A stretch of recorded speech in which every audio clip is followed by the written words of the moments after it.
Et bien sûr, il y a les laits infantiles anticoliques aux formules allégées en lactose.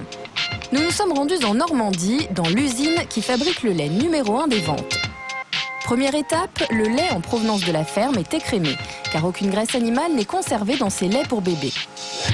Puis le lait subit diverses transformations, on y ajoute des vitamines, des huiles végétales et d'autres éléments top secrets pour le rendre le plus proche possible du lait maternel. Le lait est ensuite pasteurisé, puis réduit en poudre. Il est pulvérisé sous forme de brouillard à l'intérieur de cet équipement et il entre en contact avec de l'air très chaud, chauffé à plus de 200 degrés. Et donc au contact de cet air chaud, l'eau est évaporée et la poudre tombe par gravité et collectée au bas de l'équipement. Pour fabriquer ce lait spécifique, cette marque a mené une étude auprès de 16 000 enfants de moins de 3 mois.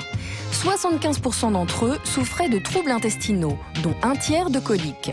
Des coliques qui proviendraient, d'après ces industriels, de la fermentation du lait dans l'intestin. Nous avons mesuré l'hydrogène expiré, qui permet d'identifier l'intensité de la fermentation des bactéries dans l'intestin. Cette fermentation produit des gaz, dont l'hydrogène. Donc en mesurant la quantité d'hydrogène, on a un lien avec l'intensité de la fermentation. Nous nous sommes dit qu'une solution alimentaire était probablement un bon levier pour agir sur les coliques du nourrisson. Alors c'est une combinaison d'ingrédients qui permet de limiter le risque de fermentation excessive dans l'intestin, dans le côlon, donc de limiter les gaz et ballonnements et les symptômes qui peuvent y être associés, comme les pleurs excessifs.